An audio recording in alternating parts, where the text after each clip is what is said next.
ഓം നമോ ഭഗവതേ വാസുദേവായ. ഓം ശ്രീ ഗുരുഭ്യോ നമഃ. ഹരി ഓം. ഓം मम नाम अनुष्का सन्तोष. अहं पञ्चकक्षायां पठामि. मम पाठशालायां नाम अमरविद्यालयपन्दलम् अस्ति. ॐ पार्थाय प्रतिबोधितां भगवता नारायणेन स्वयं व्यासेन ग्रथितां पुराणमुनिनाम् अध्ये महाभारतम् अद्वैतामृतवर्षिणीं भगवतीम् अष्टादशाध्यायिनीम् अम्ब त्वामनुसन्ददामि भगवद्गीते भगवद्गीतिनि. नमोऽस्तु ते व्यासविशालबुद्धे फुल्लारविन्दाय तपत्रनेत्र. येन त्वया भारततैलपूर्णा प्रज्वालितो ज्ञानमयप्रदीपा. ॐ अथ प्रथमोऽध्यायः. अर्जुनविषादयोगः. 47 श्लोकः. सञ्जय उवाच एवमुक्त्वार्जुनः सङ्ख्ये रथोपस्थ उपाविशत् विसृज्य सशरं चापं ശോകസംവിഘ്നമാനസ. വിവർത്തനം. സഞ്ജയ് പറഞ്ഞു, ഇപ്രകാരം പറഞ്ഞ അർജുനൻ ദുഃഖത്തോടെ തന്റെ അമ്പും വില്ലും ഉപേക്ഷിച്ച് തേർത്തട്ടിൽ ഇരുന്നു. ഭാവാർത്ഥം.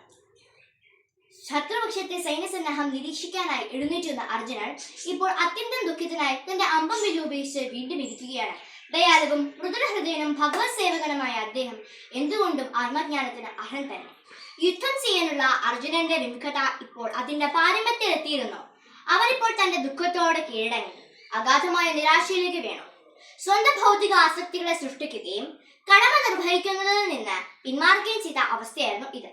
ദൈവത്തോടുള്ള ഭക്തിയുടെയും ആത്മസമർപ്പണത്തിന്റെയും പ്രതീകമായി കണക്കാക്കപ്പെട്ടിരുന്ന ഒരാളിൽ നിന്ന് എന്ന് വെച്ചാൽ അർജുനനിൽ നിന്ന് തികച്ചും അപ്രതീക്ഷിതമായ പെരുമാറ്റമായിരുന്നു ഇത്.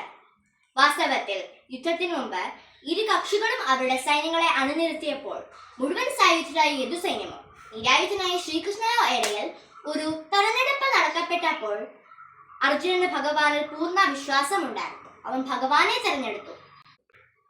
ഈ ഘട്ടത്തിൽ ആരാണ് അർജുനൻ എന്ന് നമുക്ക് നോക്കാം. പഞ്ചപാണ്ഡവരിൽ മൂന്നാമനും കുന്തിപുത്രനുമായ അർജുനൻ ദേവന്മാരുടെ രാജാവായ ദേവേന്ദ്രന്റെ മകനാണ്. അദ്ദേഹം തികഞ്ഞൊരു യോദ്ധാവും ആത്മജ്ഞാനിയുമാണ്. അപ്പോഴൊരു ചോദ്യം വരും, എന്തുകൊണ്ടാണ് വില്ലാളി വീരനായ അർജുനൻ കുരുക്ഷേത്ര യുദ്ധകാലത്ത് തന്റെ ആയുധങ്ങൾ ഉപേക്ഷിച്ച് മാറിയിരുന്നത്?